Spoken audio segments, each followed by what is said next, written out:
पापा प्लीज हमें माफ कर दीजिए। हमने आप सबका बहुत दिल दुखाया है पापा। नहीं बेटा, नहीं नहीं नहीं रचना, ऐसे नहीं बोलते बेटा। अगर सच कहें तो दिल तो हमने तुम्हारा दुखाया है, क्योंकि जिस समय हमें तुम्हारे साथ होना चाहिए था, जिस समय तुम्हें हमारी सबसे ज्यादा जरूरत थी, उस समय हम तुम्हारे साथ नहीं थे बेटा। नहीं, साथ हम तुम्हारा नहीं दे पाए। इसलिए बेटा माफी तुम्हें हमसे नहीं, हमें तुमसे मांगनी चाहिए। नहीं पापा ऐसा मत बोलिए।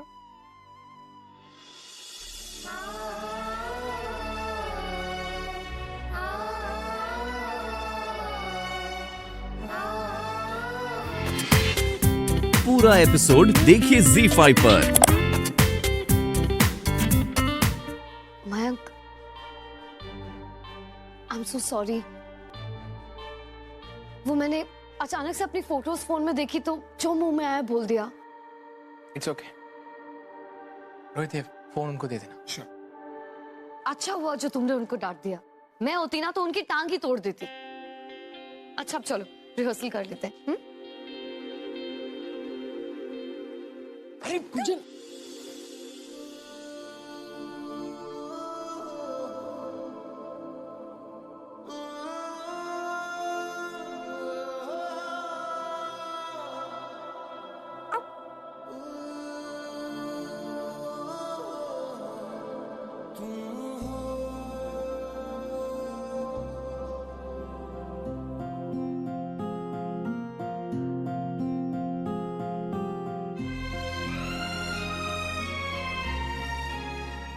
कितना प्यारा है इत्तेफाक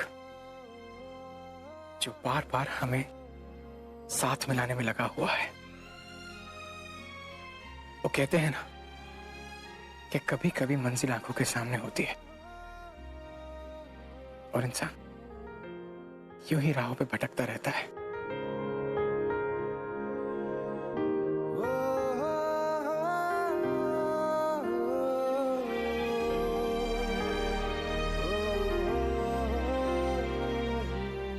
कैसी लगी ये लाइन? मैंने खुद लिखी है अपने प्ले के लिए, रोमियो जूलियट।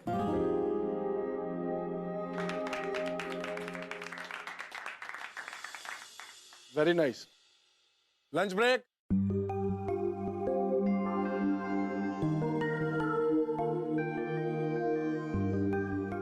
अरे अरे गुंजन, कहाँ जा रही हो? देखो लंच में मेरे पास एक बहुत ही स्पेशल डिश है, मेरे ताई जी के हाथ की बनी। खाओगी? No thanks. आलू के पराठे, साथ में आम का अचार और साथ में मेरी ताई जी का ढेर सारा प्यार। बहुत मजा आएगा, खाओ ना। रियली? पता है ये मेरा फेवरेट कॉम्बो है। अरे तो खाओ ना, मना किसने किया? लो खाओ। नहीं इट्स ओके, तुम खा लो।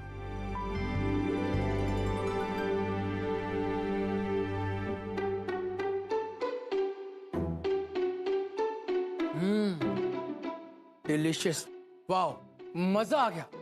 क्या आलू के पराठे और साथ में आम का अचार, अमेजिंग, बहुत मजा आया। मैं तो और खाऊंगा, तुम खाओगे? ठीक है, तुम इतना इंसिस्ट कर रहे हो ना तो खा ही लेती हूँ। थैंक्स।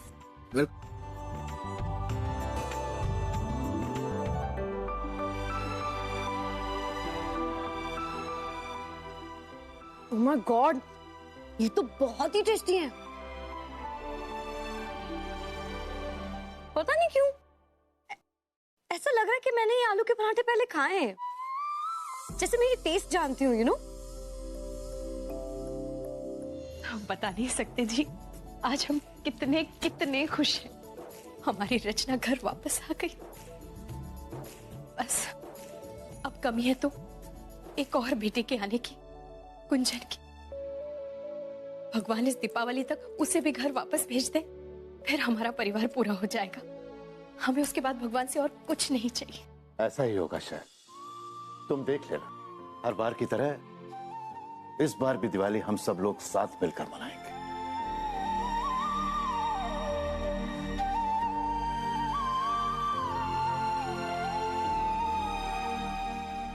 क्या हुआ जी? अब आप क्या सोचने लग गए? हम रचना के बारे में ही सोच रहे थे। हमें खुशी है कि वो घर वापस आ गई,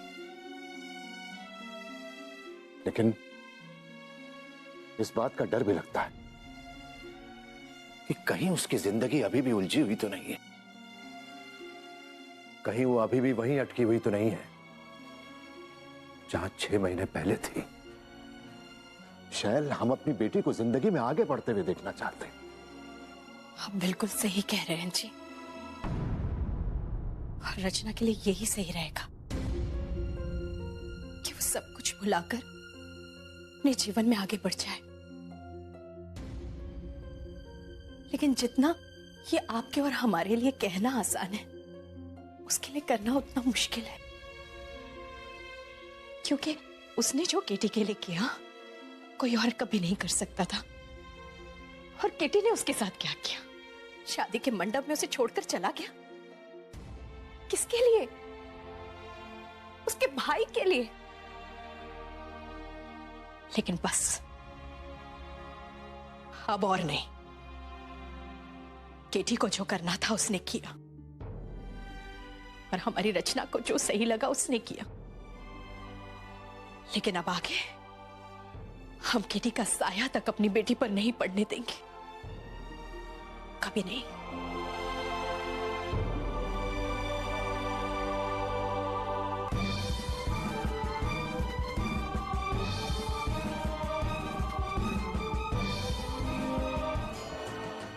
हमें 5 मिनट के लिए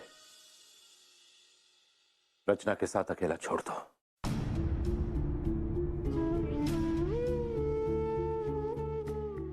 आइए देखिए।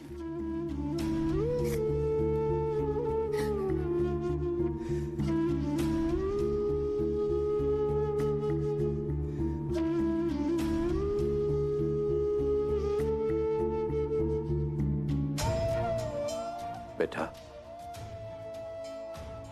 तुमसे सिर्फ एक ही गलती हुई है, प्यार करने की नहीं, बल्कि गलत आदमी से प्यार करने की। पापा,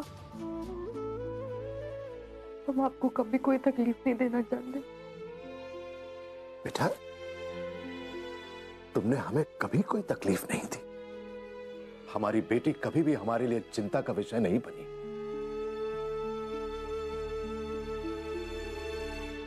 वादा कीजिए पापा, आप हमें लेकर कभी परेशान नहीं होंगे।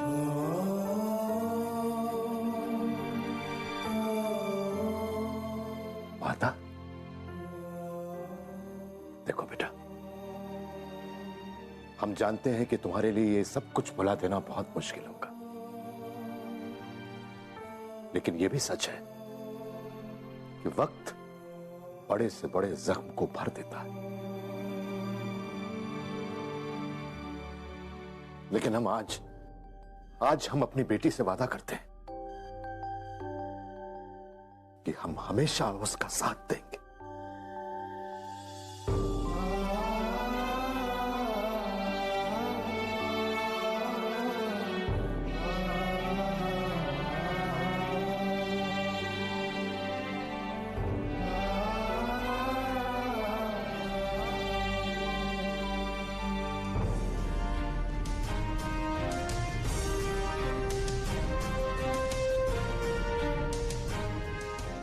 हमने ये सब कुछ इसलिए किया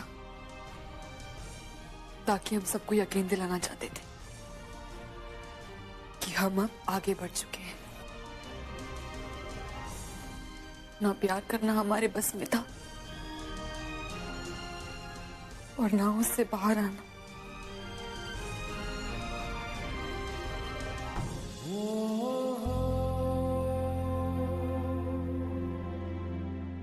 कल का सच आज बस एक सपना बन के रह गया है। पिछले 6 महीनों में एक भी रात ऐसी नहीं गुजरी गुंजन जब मैंने तुमसे बात ना किया, ताकि मैंने जो गवाया है उसका एहसास हमेशा मेरे दिल में रहे। बहुत ही दुख देता है एहसास, साथ ही सबसे लड़ने की और तुम्हें पाने की हिम्मत भी। पता नहीं हम जल्दी मिल पाएंगे अभी कि नहीं।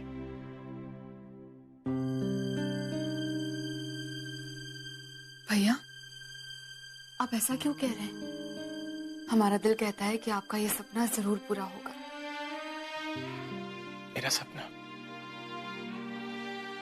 तुम्हें ऐसा क्यों लगता है रचना कि गुंजन मेरे लिए करवा चौथ का व्रत रखेगी? क्योंकि हमारा दिल कहता है। कैसे? आप कहे तो हम उसे मना लें। मेरी छोड़ो रचना, तुम बताओ सब कैसा चल रहा है?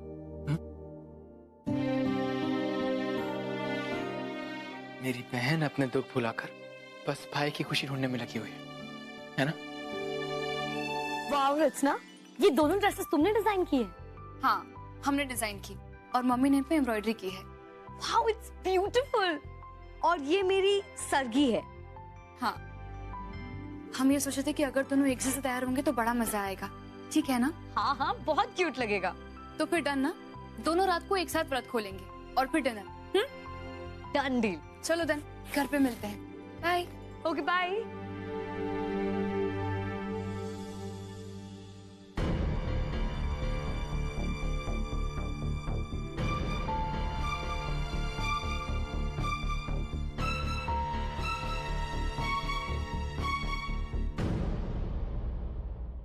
पापा, ये देखिए, रचना की मम्मी ने मेरे लिए एम्ब्रॉयडर किया है। प्रिटी है ना? और पता है, हमने प्लान बनाया कि मैं आज शाम को उसके घर जाऊंगी और वहीं पे अपना व्रत खोलूंगी। बेटा, तुम्हें पता है जब तुम्हारी मम्मी व्रत तोड़ती थी तो हम दोनों उनको लेकर बाहर चले जाते थे। क्यों ना आज हम वैसा ही करें, तुम और मैं। पर पापा, मैंने रचना को प्रॉमिस किया है। कोई बात नहीं, पापा कम्स फर्स्ट और मम्मा के लिए मैं कुछ भी कर सकती हूँ।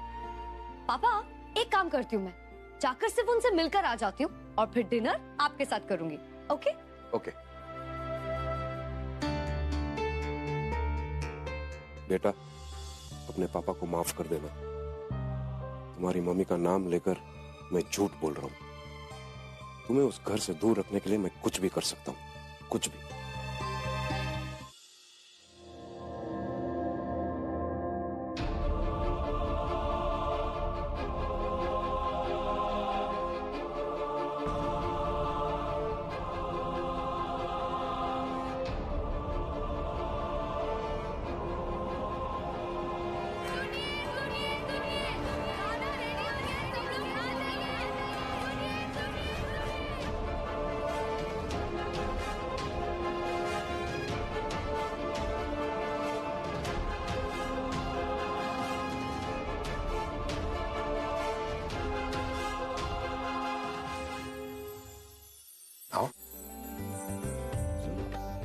तुम्हारे बारे में बहुत सुना था।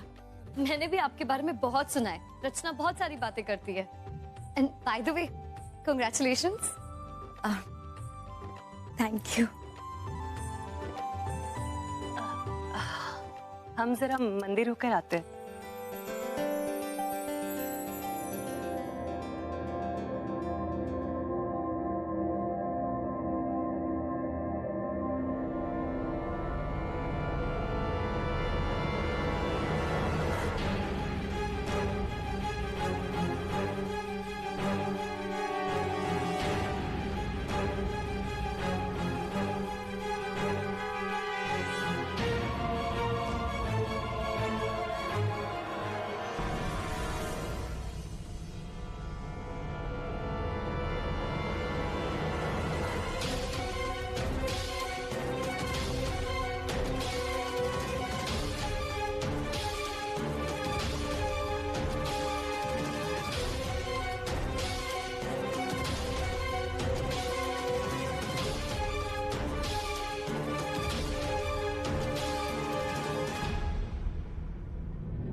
Aunty ji, thank you so much मुझे यहाँ इनवाइट करने के लिए।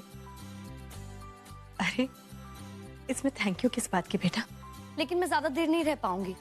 मैंने पापा को प्रॉमिस किया कि मैं डिनर उनके साथ करूंगी। मम्मा के जाने के बाद वो थोड़े अकेले पड़ गए ना।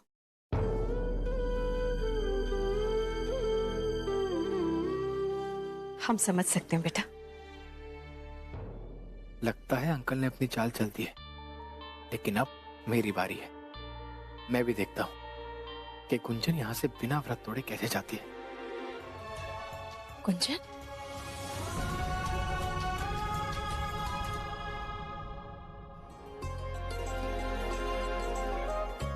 आंटी जी, मैं आपको जानती हूँ। आप उस दिन मेरे घर आई थी ना? आप मम्मा की फ्रेंड है ना? और ये आपका घर है, यानी रचना आपकी बेटी है। जैसे कि तुम भी हमारी बेटी हो। हमारा मतलब है स्नेहा हमारी दोस्त कम बहन जैसी ज्यादा थी। मैं समझ सकती हूँ। यकीन ही नहीं आता कि अब वो इस दुनिया में नहीं है। वैसे अच्छा लगा आपसे मिलके। मम्मा की एक इतनी क्लोज फ्रेंड से मिलकर जो बिल्कुल उनकी बहन जैसी थी। इसलिए अब से मैं आपको आंटी नहीं, मौसी जी कहूंगी।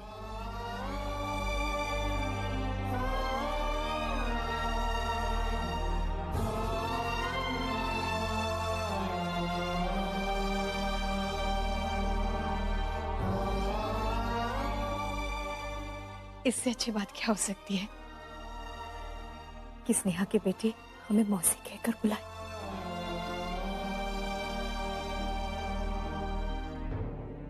आप मम्मा को बहुत मिस करती है ना? मैं भी उन्हें बहुत मिस करती हूँ।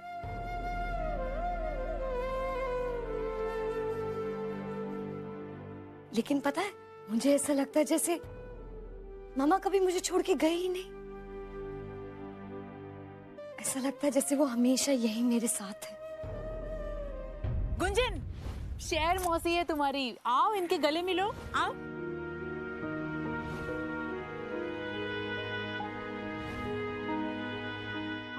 गुंजन दीदी जल्दी चलो ना, रचना दीदी आपको बुला रही है।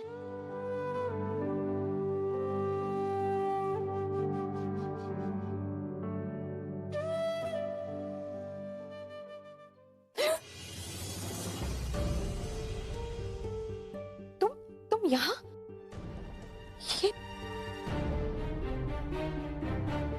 कहाँ से? जी ताई जी, एन मौके में मैंने अपना और गुंजन का खुलास उतार लिया। नहीं तो अगर गुंजन देख लेती तो। हे भगवान, बिल्कुल सही किया बेटा। यकीन ही नहीं हो रहा है वो भी यहाँ थी हमारे साथ इसी कमरे में।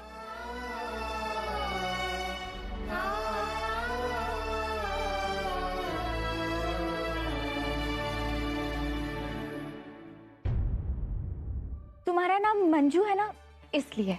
हाँ? नहीं। अरे हाँ, तुम्हारा नाम तो गुंजन है। रचना जी लिख दो। नहीं नहीं, उसकी कोई जरूरत नहीं है। रचना सिंपल सी लगाना।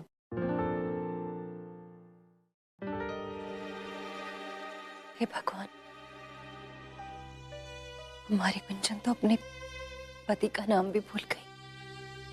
सब्र से काम लो सीमा, सब्र से।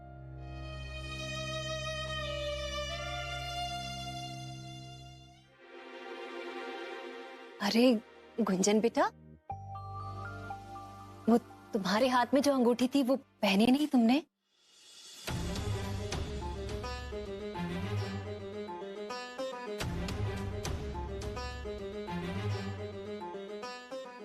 आपको कैसे पता कि मैं अंगूठी पहनती थी?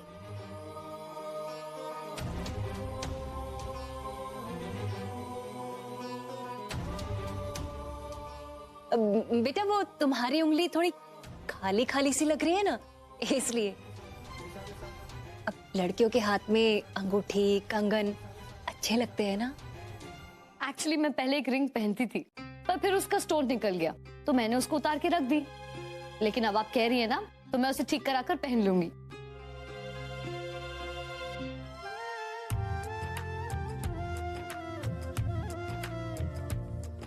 आगे।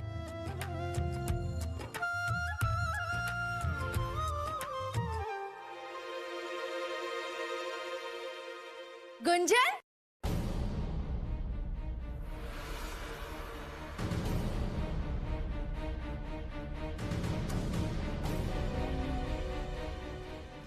हे गुंजन, अच्छा हुआ कि तुम रचना के साथ आ गई। इतने दिनों बाद देखा है ना, तो अच्छा लगा। इतने दिनों के बाद मतलब? अब मैं तुम्हें जानती हूँ क्या?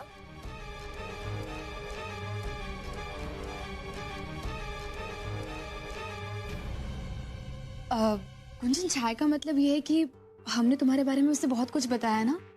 हमने ये बताया कि हमारा एक्सीडेंट कैसे हुआ, हम एक दूसरे से कैसे मिले, कैसे हम दोनों की मुलाकात हुई, हम तुम्हारे घर कैसे रहे। और छाया बेटा, जरा हमारे साथ आना, तो एक बहुत जरूरी काम है। हाँ। बाय द वे भैया, आपके क्या हाल है? मतलब पेट में चूहे दौड़े या नहीं अब तक? आपकी शक्ल देख के तो ऐसा लग रहा है कि बहुत बुरा हाल है आपका। बताइए क्या हुआ मयंक को? नहीं, कुछ भी नहीं हुआ। हम बताए भैया को क्या हुआ है? रचना, तुमने अपना मुंह खोला तो देखना। रचना, बताओ मयंक को क्या हुआ है, बताओ। अब वो क्या है ना गुंजन, किसी के पेट में चूहे बहुत दौड़ रहे हैं और किसी को भूख भी बहुत ज्यादा लग रही है। तो वेट किसका कर रहे हो? जाके खा लो, अपना ही घर समझो। अब नहीं, मैं बाद में खाऊंगा।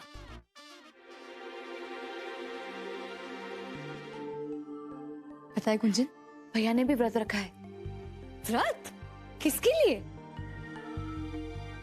उसी के लिए जो भैया के लिए बहुत स्पेशल है। अच्छा, कौन है वो? उनकी धर्म पत्नी। क्या?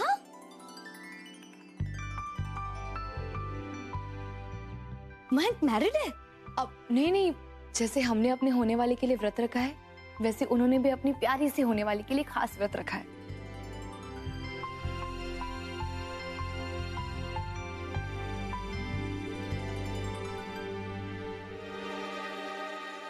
अरे मयंक बेटा, पिताजी। जरा ये थाली को ऊपर रख दो ना। ठीक है।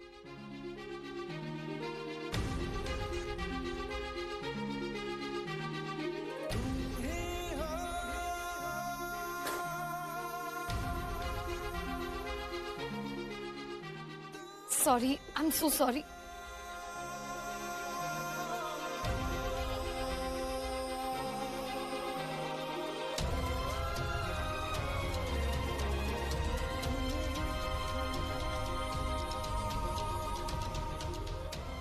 ऐसे क्यों देख रहे हो?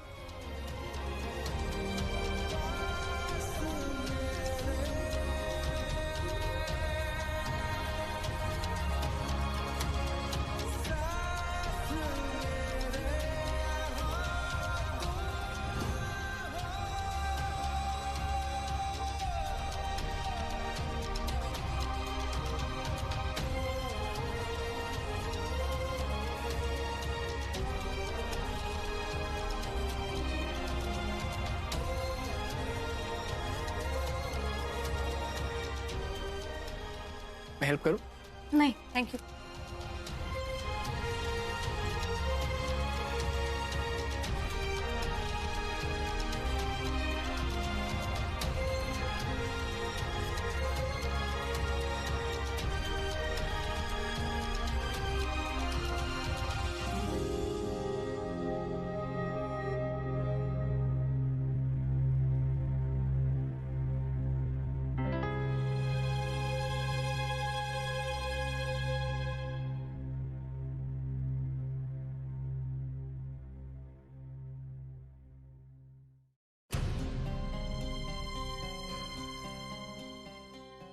यही सच्चाई है आकाश जी। हम चाहे लाख कोशिश कर लें गुंजन मैम को अलग करने की, ऐसी कोई ताकत है जो उन्हें एक करना चाहती है, फिर से मिलाना चाहती है। अभी तो सब कुछ अच्छा लग रहा है, लेकिन मैं जानता हूं कि इस घर में मेरी बेटी ने कितना सहा है। अपनी याददाश्त थोड़ी और पीछे लेकर जाइए आकाश जी। माना आखिरी के 2 महीने उनके लिए बहुत मुश्किल रहे, लेकिन जब गुंजन इस घर में पहली बार आई थी स्नेहा की मौत के बाद, तब वो कितनी निश्चिंत, कितनी खुश थी। पहले बेटी के रूप में, फिर बहू के रूप में, और आज भी यहां आकर वो कितनी खुश नजर आ रही है। आपको नहीं लगता? देखिए आकाश जी, सब जानते हैं कि कहीं ना कहीं गलती हुई है, लेकिन उस गलती को सुधारने का मौका तो दीजिए। एक बार मयंक को मौका तो दीजिए कि वो अपनी गलती को सुधार सके। हर एक का हक बनता है। और मानो अगर गुंजन की याददाश्त नहीं गई होती, तो क्या वो भी ये नहीं चाहती? हाँ?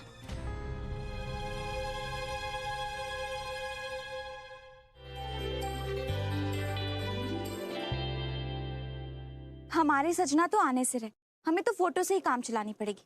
इन्हें ना हमेशा अपने जरूरी काम इन दिनों पर ही करने होते हैं। शुक्र है दीदी, एटलीस्ट आपके पास एक फोटो तो है।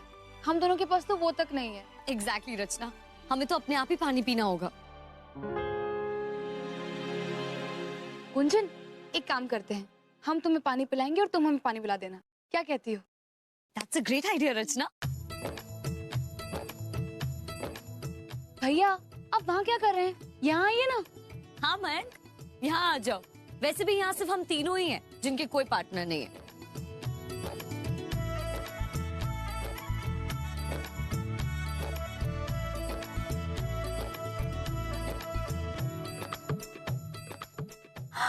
चांद आ गया, चांद आ गया, देखो देखो।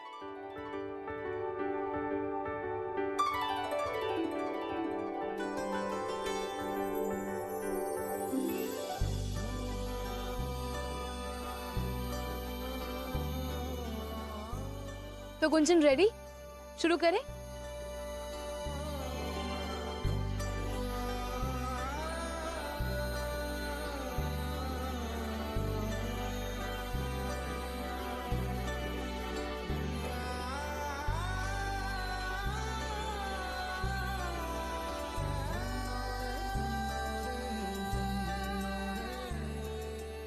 अब तुम्हारी बारी।